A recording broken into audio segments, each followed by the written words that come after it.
정부가 모든 실내 체육시설에 대해서 이 아동 청소년 9명 이하의 경우에 영업을 허용하기로 했잖아요.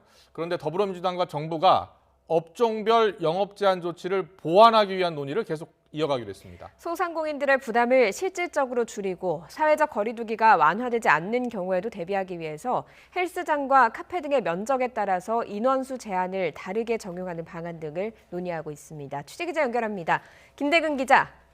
네, 정치부입니다. 네, 이제 면적에 따라 영업을 제한하겠다라는 건데요. 자, 민주당과 정부 어떤 대책을 마련하고 있습니까?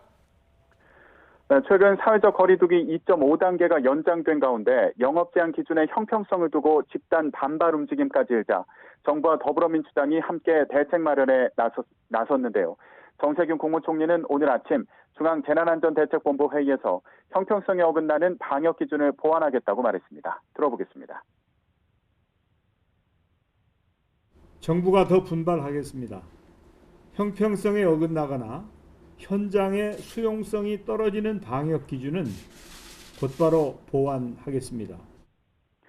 이와 관련해 민주당에서도 소상공인의 고통을 무겁게 받아들이고 방역 기준을 보완할 방안을 찾겠다고 말했습니다. 오늘 아침 회의 발언을 들어보겠습니다.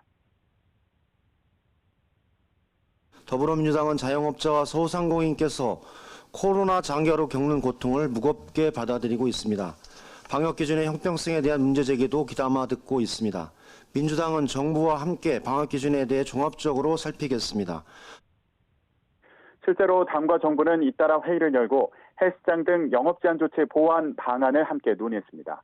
민주당 소속 보건복지위원들은 복지부와 대책을 논의했고 당내 코로나19 국난 극복 특위에서도 중앙재난안전대책본부로부터 영업 제한의 기준과 현황을 보고받았는데요. 오늘 정부의 실내 체육시설 관련 영업 제한 완화 발표 이후에도 당정 간 논의는 계속됩니다.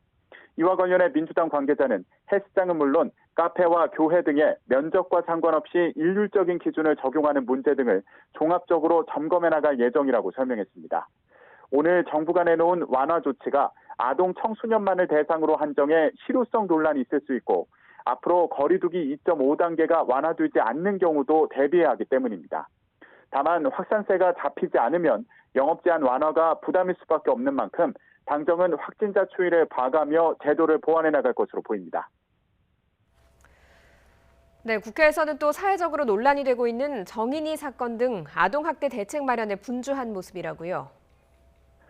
네, 우선 국회 행정안전위원회에서는 정인이 사건과 관련해 경찰청과 행정안전부를 상대로 긴급 현안 질의를 진행했습니다. 정인이에 대한 연이은 학대 의심 신고에도 경찰이 사건을 내사 종결하거나 불기소 의견으로 송치했던 만큼 회의에서는 경찰 대응에 대한 여야의 거센 질타가 이어졌습니다. 이에 대해 김창룡 경찰청장은 경찰의 대처 미흡을 거듭 인정하며 제도 개선을 약속했습니다. 들어보겠습니다. 양부모가 마사지 해줬다고 변명했는데 경찰에서는 그 몽고 반정 아트 구분하지 못해 내사 종결 처리했다는 게 맞습니까? 그 보호자의 그 어떤 주장에 너무 쉽게 믿은 게 좀 아쉬운 부분입니다. 믿은 게 아쉬운 게 아니라 이건 그냥 경찰이 잘못 판단을 저는 했다고 생각을 합니다. 회의장에서는 경찰이 사건을 다시 수사해 양부모에게 살인죄를 적용해야 한다는 주장까지 나왔습니다. 들어보겠습니다.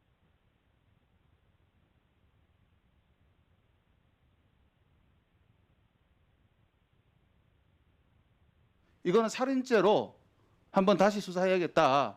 이후에 공소장 변경을 전제로 해서 건의할 생각이 있습니까? 없습니까? 새로운 증거라든지 새로운 사실이 발견되지 않는 한 경찰이 수사해서 송치하고 검찰에서 거기에 대해서 기소한 사건에 대해서 네, 이외에도 민주당에서는 어제 보건복지위원들이 복지부로부터 아동학대 현황 등을 보고받았고 국민의힘에서도 아동학대 근절 대책을 마련하기 위한 연석회의를 열었습니다. 국회 법사위에서는 아동학대 처벌을 강화하는 등의 내용을 담은 법안 심의에 나섰습니다. 지금까지 정치부에서 YTN 김대근입니다.